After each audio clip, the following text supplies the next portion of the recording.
చిత్తూరు జిల్లా గంగాధర నెల్లూరు నియోజకవర్గం ఎస్ఆర్పురం మండలం గంగాధర నెల్లూరు మండలాల్లో రాజముద్రతో కూడిన పట్టా పాస్బుక్లను ప్రభుత్వ whip MLA doctor VM Thomas రైతులకు అందజేశారు.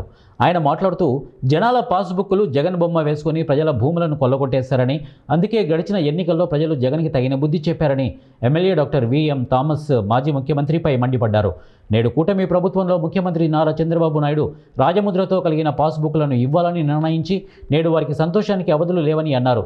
అదేవిధంగా ఓ వ్యక్తి చనిపోయినప్పుడు తన సమాధి వద్ద తన పేరు రాసి ఒక రాయి నాటేవారు. అలాంటిది జగన్ ప్రజల భూముల్లో తన పేరు గల నెంబర్రాలను నాటించారు అంటే తన పబ్లిసిటీ పిచ్చి ఏ స్థాయికి చేరిందో అర్థం చేసుకోవచ్చని అన్నారు.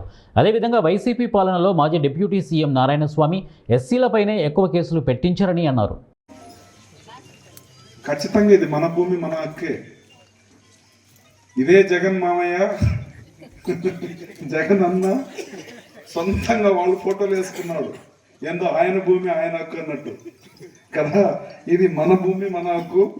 చూడండి ఎంత దౌర్భాగ్యం అంటే, ఏదో సినిమా పోస్టర్ రిలీజ్ చేసినట్టు మన పాస్బుక్ లో మన అమ్మ ఫోటో ఉండొచ్చు, మా నాయన ఫోటో ఉండొచ్చు, లేదంటే మా తాత ఇస్తే మా తాత ఫోటో ఉండొచ్చు, లేదంటే మా ముత్తాత ఇస్తే మా ముత్తాత ఫోటో ఉండాలి. కానీ ఈయన ఏందో మనకి ఇచ్చినట్టు ఈయన ఫోటో పెద్దది వేసుకున్నాడు. చూడండి, అంటే ఈయన ఆస్తి అంటే వైఎస్ రాజశేఖర రెడ్డి లేదంటే వైఎస్ రాజారెడ్డి ఆస్తి మనకి ఇచ్చినట్టు ఇంత పెద్ద ఫోటో వేసుకున్నాడు.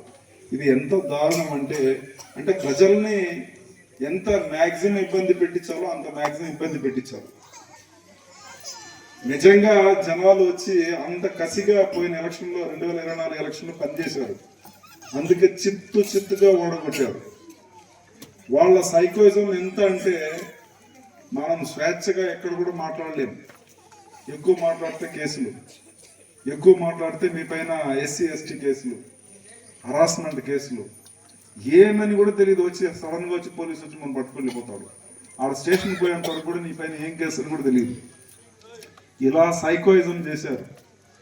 అదేవిధంగా చూశారంటే 2000 వాళ్ళు ఉండే టర్మ్, నారాయణ స్వామి ఉండే టర్మ్ వచ్చి 2019-24లో హైయెస్ట్